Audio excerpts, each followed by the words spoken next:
Hello mga idol, ngayong araw pala ay bahay seri na naman po tayo mga idol at maglilinis nga po tayo ngayon sa maliit naming bahay mga idol. Sa mga nagtatanong pala mga idol kung bakit nga po ako hindi nakapag-upload ng mga ilang araw mga idol. Sa katunayan nga lang po mga idol ay medyo mabigat nga po yung karamdaman ko at inaatake po ako sa kada gabi po sa aking karamdaman kaya hindi na po ako nakapag-upload ng mga long form video mga idol. Pero ngayon mga idol ay medyo magaan-gaan na nga po yung pakiramdam natin mga idol kaya gumagawa na nga po ako ulit ng mga long form video mga idol. Kaya linis bahay at saka bantay bata 163 na naman po tayo ngayon mga idol. Saka bago ang lahat mga idol, baka pwede pong maka-request sa inyo mga idol na panoorin nyo po ng buo itong video mga idol at pagkatapos po mga idol ay huwag nyo pong kalimutan i-share ang itong video na to mga idol kasi dahil sa pag-share nyo po ng videos ko mga idol ay sobrang laking tulong na po yan para sa pamilya ko at saka sa maintenance kong gamot mga idol. Kaya lubos po ako nagpapasalamat sa inyo mga idol sa solid suporta niyo po sa mga video ko mga idol. At dahil nga po dyan mga idol ay sobrang laking utang na loob ko po talaga sa inyo yung pagsuporta niyo po sa lahat ng mga videos ko mga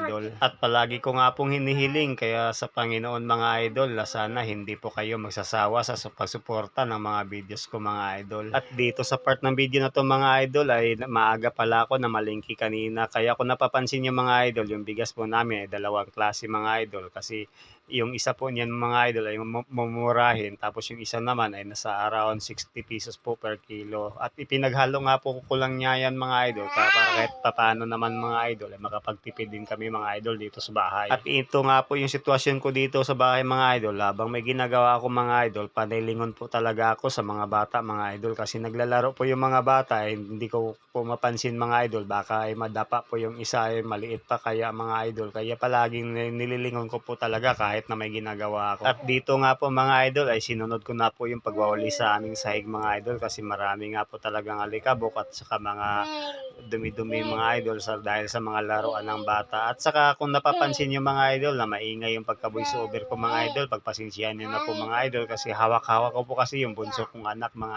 idol habang nagbo-voice over ako.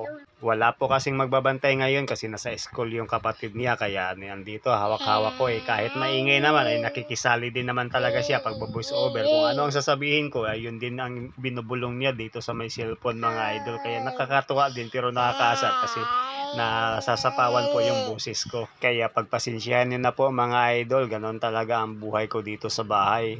Kahit na nakapag-video at nakapag-voice over ay hawak-hawak po pa yung bata talaga mga idol. Ganon talaga pag bantay bata 163. Kaya minsan mga idol ay nakukulitan din po talaga ako sa anak ko pero wala po akong magagawa kasi anak ko po talaga yon. Kahit na nakukulitan na ako at na babad trip na ako mga idol ay wala po akong ibang ginagawa kundi bubuhatin ko na nga lang po at saka yayakapin ng mahigpit mga idol. At kahit ganito kakulit tong anak ko na bunso mga idol ay sobrang lambing naman po talaga ito mga idol. Kung gaano po kalambing yung atin ito mga idol ay ito po talaga ay sobrang napakalambing to para sa akin mga idol. Kaya kung naririnig nyo ang boses niya mga idol ay tingnan nyo naman mga idol at pakinggan yung boses niya mga idol ay sobra talagang nangaasar dito sa may cellphone na pagbo-voice over ko mga idol. Kaya madalas na rin po talaga ako nakakaramdam ng sobrang pagod dito sa bahay mga idol pero wala po ako magagawa kasi ako po yung nandito sa bahay. Gawa na nga po ay may karamdaman nga po ako mga idol. Si Mrs. nga po yung nagtatrabaho para sa amin kaya kailangan ko pong tumbasan kung ano yung ginagawa ni Mrs. mga idol. At dito nga po sa part ng video na to mga idol magsasaing na nga po ako dito mga idol at habang nagsasaing ay ito po yung makulit kong anak mga idol kaso nga lang ay hindi pala masyadong kita yung mukha niya mga idol sa kamera. At sa nga pala mga idol ay dito pala po kami nagsasaing sa Kalanauling mga idol kasi matagal na po talaga kami hindi nakapagbili ng gas mga idol gawa ng wala nga po akong trabaho mga idol kaya dito na nga lang po kami nagtitiis muna sa uling mga idol sa ngayon. Ang importante lang naman mga idol ay makapag-prepare ako ng pagkain para sa mga anak ko mga idol. At dito nga mga idol habang nagsasaing nga po ako mga idol ay sinabay ko na nga po yung paglilinis dito sa aming rip at saka sa mga Durabox namin mga idol ay pinupunasan ko nga lang po yan ng mga basang-basahan mga idol para naman kahit papano ay matanggal yung mga likabok sa ibabaw at nakadikit sa gilid mga idol. At patingin na nga rin po itong speaker ko dito na sobrang hina naman talaga dito mga idol pero hindi ko to gaanong pinapatugtog talaga mga idol kasi naiingayan po talaga ako. At dito sa part na to mga idol ay sobrang napailing na po talaga yung katawan ko at nakaramdam na po talaga ako ng pagkahilo dyan at sobrang pagod na nga po at grabe na po yung pinagpawisan na nga po ako dyan ng malamig mga idol. Kaya yan po talaga ang naramdaman ko sa aking katawan. At kahit iba na nga po yung naramdaman ko dyan mga idol sa katawan ko mga idol, ay tinuloy ko pa rin po yung paglilinis ko para naman kahit papaano ay makapagpahinga na ako mamaya pagkatapos ko maglinis nito.